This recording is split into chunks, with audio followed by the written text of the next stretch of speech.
On a cold morning in Newark, a struggling black father stops at a grocery store, counting every dollar in his nearly empty wallet. As he heads to his truck, he spots a little girl sitting alone on the curb, her face streaked with tears. He knows getting involved could mean trouble. People like him don't always get the benefit of the doubt. But as she looks up at him, scared and lost, he makes a choice. What he doesn't know is that this small act of kindness will set off a chain of events that could change his life forever. Marcus Carter sat on the edge of his worn-out couch, his head resting in his hands as the first rays of morning light slipped through the cracked blinds of his tiny apartment. The air was thick with the faint smell of old leather and motor oil, a scent that used to mean security, back when he had a real job, back when he was somebody. 3 years at Henderson's Auto Repair had given him purpose, but when the shop went under, so did his stability. Now he scraped by doing whatever work he could find, hauling boxes at the docks, fixing up busted air conditioners, cleaning out garages for people who barely acknowledged his presence. The money was never enough. The bills stacked up faster than he could pay them, and the landlord's friendly reminders were getting less friendly by the day. 2 months behind on rent, one more missed payment, and he and his son Jordan would be out on the street. The apartment itself was a testament to struggle. The peeling wallpaper, the faint scent of mildew, the dim overhead light that flickered when the wind blew too hard outside, this wasn't the home Marcus had imagined for his son. Jordan deserved more than this, deserved a backyard to play in, a warm bed that didn't creak every time he rolled over, a fridge that wasn't almost always empty.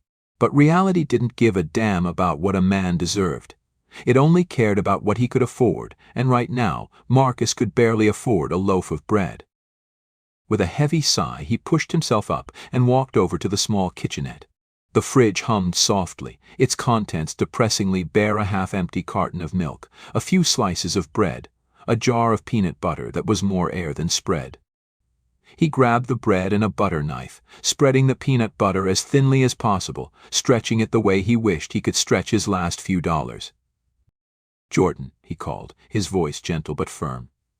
"Breakfast, buddy." A few seconds later, Jordan shuffled in, still dressed in his oversized hand-me-down pajamas.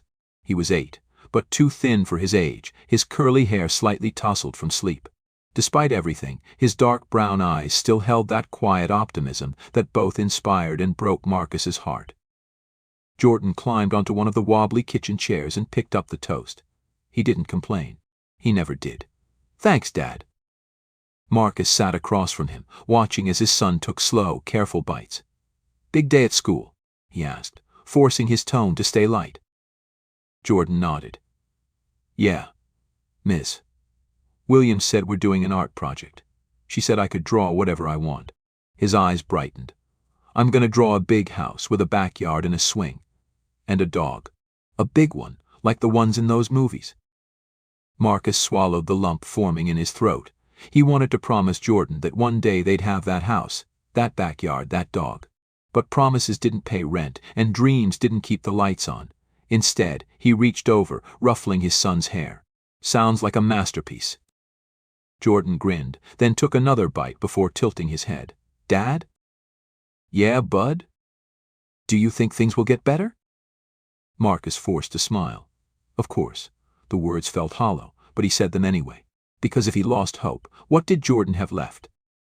The boy nodded, as if he believed it more than Marcus did. "I think so too." Marcus exhaled slowly, running a hand down his face. He needed to figure something out. Fast. The landlord had given him until Friday to come up with at least half of what he owed. That was 2 days. 2 days to find $600 when his pockets barely had 6. His truck, his damn truck, was another problem. The old Ford sat outside like a reminder of better days, its rusted frame barely holding together.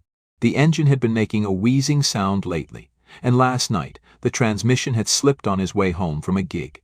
If it died on him completely, so did his chances of getting work. But fixing it would cost money he didn't have. Jordan finished his toast, licking the peanut butter off his fingers before hopping down from his chair. "Can I go get my backpack?" Marcus nodded. "Yeah, go on." As Jordan disappeared into their shared bedroom, Marcus leaned back in his chair, staring at the ceiling. He was running out of time, running out of options. and what scared him most was the thought that maybe, just maybe, he was also running out of hope.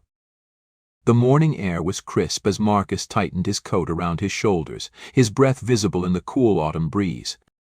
The city always felt different this early, quieter, almost peaceful if you ignored the distant wail of sirens and the occasional rumble of a passing bus. He walked beside Jordan, his son's small hand gripping his own, the two of them making their way down cracked sidewalks toward the school. The boy chatted about his art project, about the house he would draw, the dog he would name Max, the swing set he could almost feel swaying in the wind. Marcus nodded along, his mind elsewhere, tangled in the weight of unpaid bills and a truck that might not last another week. But he listened, because Jordan deserved that much. At the school entrance, he crouched down to his son's level, adjusting the straps on his worn-out backpack. "Have a good day, champ." Jordan grinned. "You too, Dad." Marcus watched as he ran off, disappearing into a crowd of kids, and for a fleeting moment, a sense of warmth cut through the cold reality of his morning. Then, with a sigh, he turned away and headed toward the grocery store a few blocks down. Inside, the fluorescent lights buzzed overhead as he moved through the aisles with practiced precision. A gallon of milk, a loaf of bread, a jar of peanut butter, each item carefully chosen, mentally calculated. He pulled out his wallet at the register, the sight of his remaining cash making his stomach tighten. Just enough to last until Friday if nothing went wrong. As he stepped outside, the sunlight had grown sharper, bouncing off windshields in the near-empty parking lot. He adjusted the plastic grocery bag in his grip, heading toward his truck when something stopped him.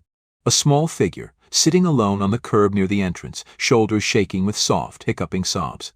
A little girl, no older than 6, blonde curls tied into pigtails, dressed in a pale pink coat that looked too clean, too new for this side of town. Marcus slowed his steps. This wasn't his problem. Kids got lost all the time. A parent would show up any minute, frantic, searching. He had his own troubles to deal with: rent, bills, a truck that needed fixing before it gave out completely. But then he thought of Jordan. If it were his boy sitting there, eyes red and swollen, scared out of his mind, would he want someone to just walk away? A curse slipped under his breath as he changed direction, his boots scuffing against the pavement. He crouched down a few feet from her, keeping his voice gentle. "Hey, sweetheart, you okay?" The girl flinched at first, shrinking into herself, eyes wide with fear as she took him in. Marcus knew that look. The way her little hands gripped the fabric of her coat, the way her breathing hitched as she stared up at him. She was scared. But not just because she was lost. She was scared of him. His stomach twisted. This wasn't new. He'd seen it before, the way some people clutched their purses tighter when he passed them on the street, the way store clerks watched him longer than the other customers. But seeing it in the eyes of a child stung in a way he wasn't prepared for. He took a slow breath, kept his distance. "I won't hurt you. I promise. Just you look like you need some help." The girl sniffled, her lower lip trembling. She hiccuped. "I can't find my mommy." Marcus nodded, choosing his next words carefully. "Okay. We'll figure it out." He gestured toward the bench a few feet away. "Want to sit down for a minute?" She hesitated, but after a moment she nodded, wiping at her eyes with the sleeve of her coat before following him over. He sat at the far end of the bench, giving her space, waiting as she gathered herself.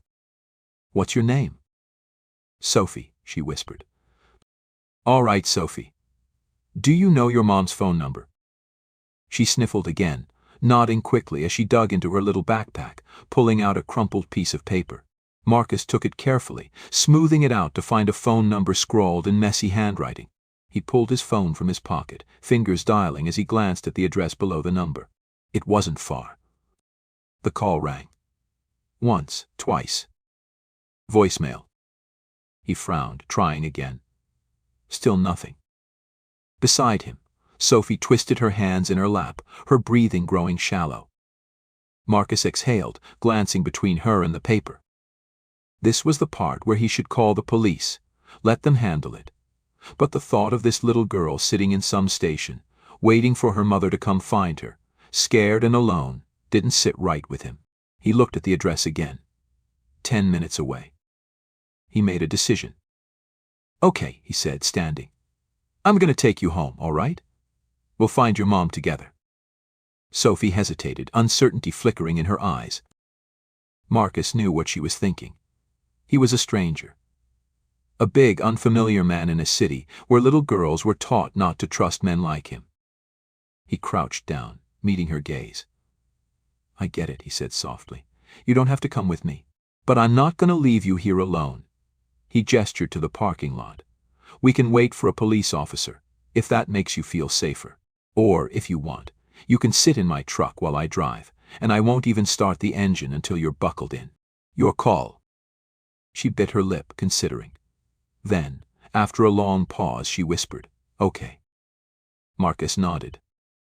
He led her to his truck, making sure she climbed in and buckled up before he started the engine. As they pulled onto the street, Sophie shifted slightly in her seat, watching him with cautious curiosity. "You're nice," she said after a moment. Marcus huffed a quiet laugh. "You don't even know me, kid." She shrugged, looking out the window. "You didn't leave me." The words hit him harder than they should have. He didn't answer, just kept driving, the weight of them settling deep in his chest. The drive was quiet except for the steady hum of the old engine and the occasional sniffle from Sophie. Marcus kept his eyes on the road, hands gripping the wheel, his mind racing through the possibilities of what he was about to walk into. Maybe her mother was already out looking for her. Maybe she had just gotten distracted at the store and panicked when she couldn't find Sophie. Or maybe his stomach tightened, maybe it was worse than that. He didn't know, and he didn't like not knowing. Sophie fidgeted in her seat, her tiny hands gripping the straps of her backpack. "Is my mommy going to be mad?" she asked, her voice small. Marcus glanced at her in the rearview mirror. "I don't think so, kid. She's probably just worried sick." Sophie chewed her lip, her gaze dropping to her lap. "I didn't mean to get lost." Marcus exhaled, forcing some softness into his voice. "I know, it happens." The address led them to a neighborhood that looked like a different world from where Marcus lived. The streets were lined with trees, the lawns neatly trimmed, the houses standing tall with their perfectly painted fences and expensive cars parked in the driveways. His truck stuck out here, its rusted edges and faded paint like a scar against something pristine. He slowed in front of a 2-story house with white shutters and a stone pathway leading to the front door. Before he could even shift into park, the front door flew open. A woman burst out onto the porch, her dark coat billowing as she ran down the steps. "Sophie." Sophie gasped, her tiny fingers fumbling with the seatbelt as she scrambled to unbuckle herself. Marcus barely had time to put the truck in park before the girl flung the door open and ran toward her mother. The woman fell to her knees, arms wide, catching Sophie in a tight embrace. "Oh my God, baby," she choked, her voice shaking. "I was so scared." Sophie clung to her, her small frame trembling. I couldn't find you, Mommy." The woman pulled back just enough to cup her daughter's face, pressing frantic kisses to her forehead. I'm here."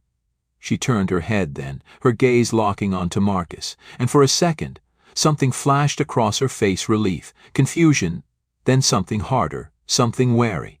She stood slowly, keeping one arm wrapped around Sophie as she took a hesitant step forward. Marcus recognized the look immediately.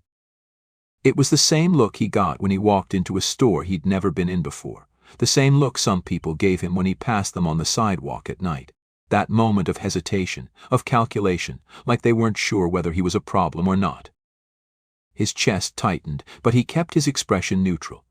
He wasn't about to let this woman make him feel like he had done something wrong. I found her outside a grocery store, he said, his voice even. She was crying. She had this. He pulled the crumpled piece of paper from his pocket and held it out. Tried calling. No answer. The woman hesitated before reaching for it, her fingers brushing against his as she took it. She glanced down, then back up at him. She exhaled sharply, rubbing her free hand over her forehead. I didn't even realize she was gone until I got home.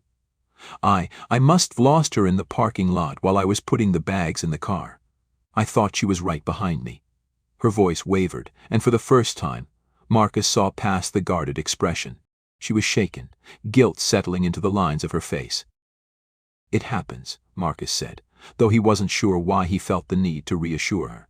Maybe because he knew what it was like to feel like you'd failed your kid. She swallowed hard, glancing down at Sophie, then back at him. "Thank you," she said, the words slower this time, more careful. "Really. I don't know what I would have done if." She shook her head, stopping herself. Marcus nodded once. "No problem." He turned slightly, ready to head back to his truck, but Sophie's small voice stopped him. "Mr. Marcus."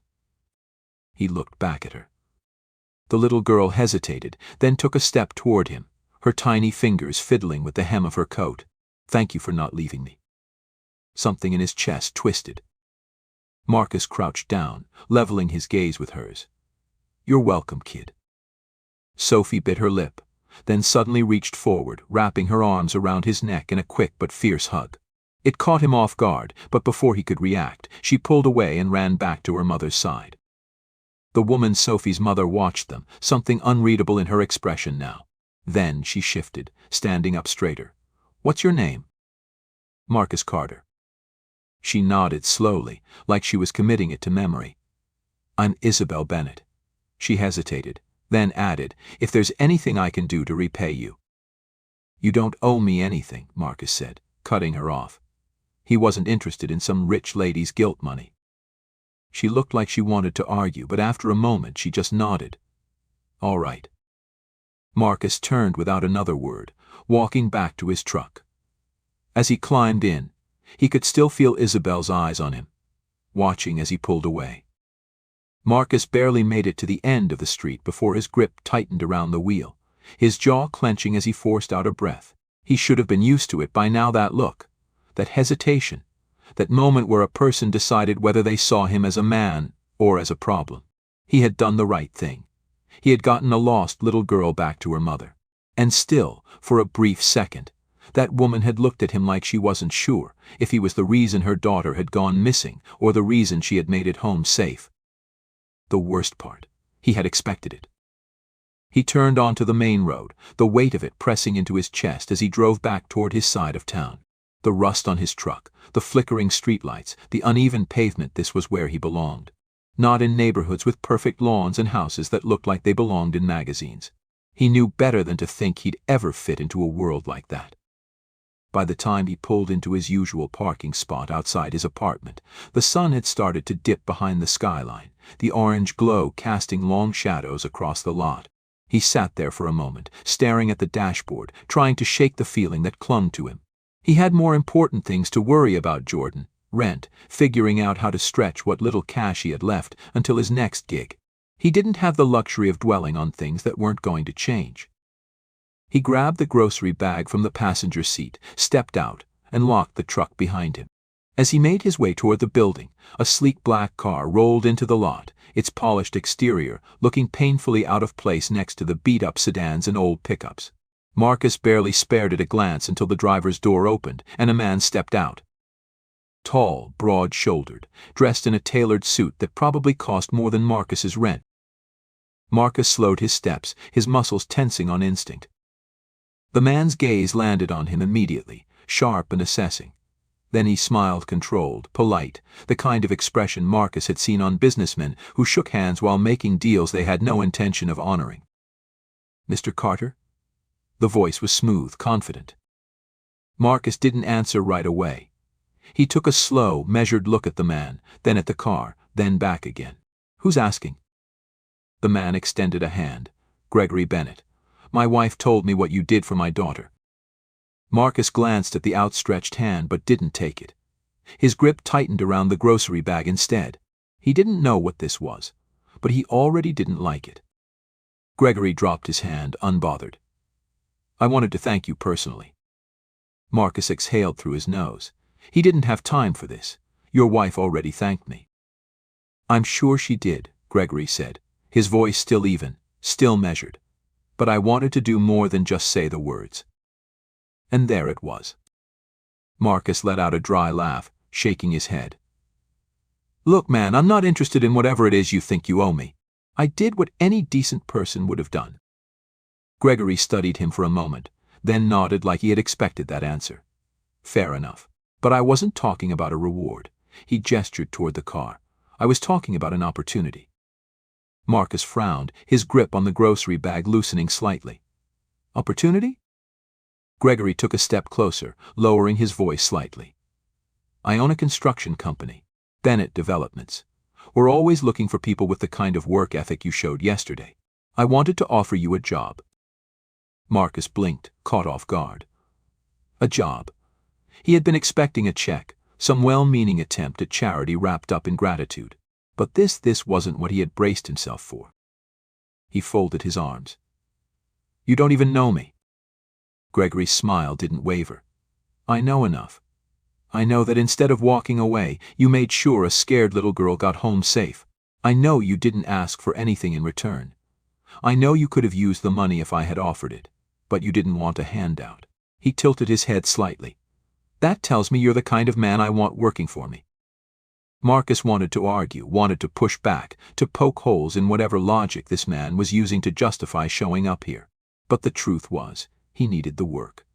And not just any work, steady work. Something that might actually get him out of the hole he'd been stuck in for months. He rubbed a hand over his jaw, hesitating. What's the catch? Gregory chuckled. No catch. Just an honest job with honest pay.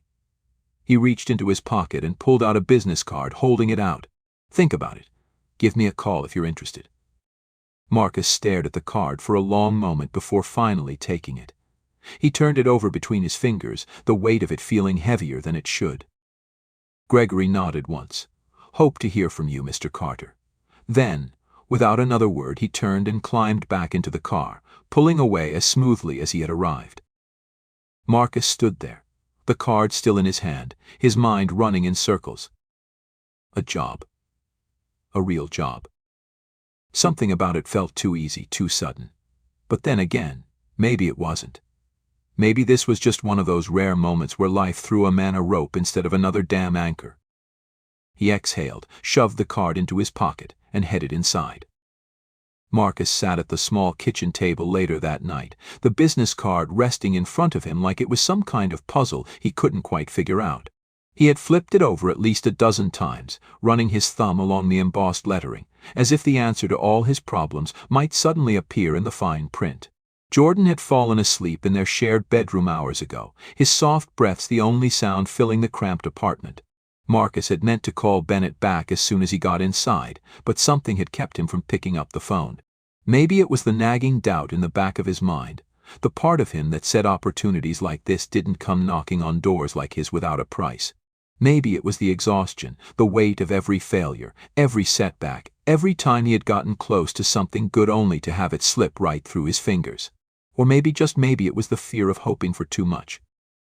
He leaned back in his chair, rubbing a hand over his face before finally reaching for his phone.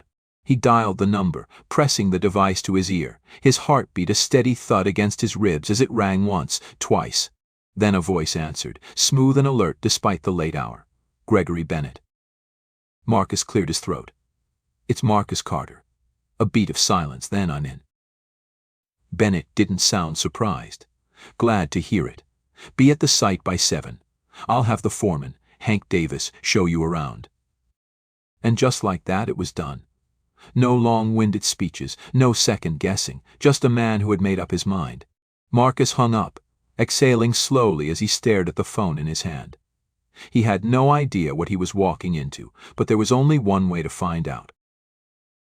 The next morning, before the sun had fully risen, Marcus pulled into the construction site, his truck groaning in protest as he parked near the rows of heavy machinery. The place was already alive with movement men in hard hats shouting over the hum of equipment, the metallic clang of steel beams being hoisted into place, the rhythmic pounding of hammers echoing through the air. He stepped out, adjusting his jacket against the crisp morning air, scanning the site until he spotted a stocky man with a salt and pepper beard barking orders near the supply shed. Hank Davis. Marcus made his way over, stopping just short of the man's personal space. You Hank? The foreman turned, his sharp eyes raking over Marcus like he was assessing the worth of a tool that might break the first time he used it. You Carter. Marcus nodded. Hank grunted, unimpressed. Bennett says you're a hard worker. Marcus met his gaze, unwavering. I am. Hank studied him for a long moment, then jerked his head toward a stack of lumber. Good. 'Cause we don't got room for anybody who ain't. The first day was brutal. The kind of work that left muscles aching in places Marcus had forgotten he even had. But he kept his head down, followed orders, learned the rhythm of the job. He lifted, hauled, measured, cut whatever was thrown his way. He handled it without complaint. By noon, his shirt was drenched with sweat despite the cool breeze, his gloves caked in dust and grit. Hank watched him work, arms crossed over his broad chest. At one point, he walked over and handed Marcus a bottle of water without a word. It wasn't an approval, not yet, but it wasn't a dismissal either. As the weeks passed, Marcus found his footing. The skepticism from some of the other workers, especially the ones who had been there long enough to question why Bennett had brought in an outsider, began to fade as he proved himself day after day. He was always the first to arrive, the last to leave. He took on the worst jobs without complaint, asked questions when he didn't know something, and learned fast. Slowly, respect replaced doubt. Then came Friday afternoon. The crew was wrapping up when Bennett himself showed up at the site. He wasn't in a suit this time, just a button-down with the sleeves rolled up, but he still carried that same air of quiet authority. He scanned the site before his gaze landed on Marcus. "Walk with me," Bennett said, already turning toward the edge of the lot. Marcus hesitated only for a second before following. Bennett stopped near a stack of steel beams, looking out over the framework of the building taking shape. "You're doing good work," he said after a moment. Marcus shrugged. "Just doing the job." Bennett nodded, like he appreciated the lack of false modesty. "That's why I want to offer you something more." Marcus frowned. "More?" Bennett turned to face him fully. "There's a management training program for employees who show leadership potential. I think you'd be a good fit." The words hit harder than Marcus expected. He had been so focused on just surviving, on keeping his head above water, that he hadn't even considered what came next. A job was one thing. A career, a real chance to build something for himself. For Jordan, that was something else entirely. He let out a slow breath. "Why me?" Bennett's lips curved slightly. "Because I see potential, and because men like us, we don't get handed a lot of doors. Sometimes, when one opens, you gotta be willing to step through it." Marcus looked away, jaw tightening. He had spent years pushing against doors that refused to budge, swallowing disappointment, forcing himself to believe that grinding through each day was the best he could hope for. But standing here, hearing those words sometimes, when one opens, you gotta be willing to step through it, he felt something shift inside him. He turned back to Bennett, his decision already made. "All right, I'm in." Bennett nodded, satisfied. "Good. Monday morning, report to the main office. We'll get started." As the sun began to set, casting long shadows across the site, Marcus climbed into his truck, his body aching but his mind lighter than it had been in months. He drove home, his grip on the wheel firm, a new sense of purpose settling into his bones. When he walked through the front door, Jordan looked up from the floor, where he had been drawing, crayons scattered around him. "Hey, Dad," the boy beamed. "Guess what?" "I finished my picture." Marcus set his lunchbox down and crouched beside his son. Jordan held up the drawing: a house, a backyard, a swing set, and a big dog right in the middle. The same dream he had talked about that morning. Marcus swallowed, his throat tight. "Looks good, bud." Jordan studied him for a second. "You look happy." Marcus exhaled, ruffling the boy's curls. "Yeah," he said, voice steady. "I think I am." For the first time in a long time, he wasn't just surviving. He was moving forward. Join us to share meaningful stories by hitting the like and subscribe buttons. Don't forget to turn on the notification bell to start your day with profound lessons and heartfelt empathy.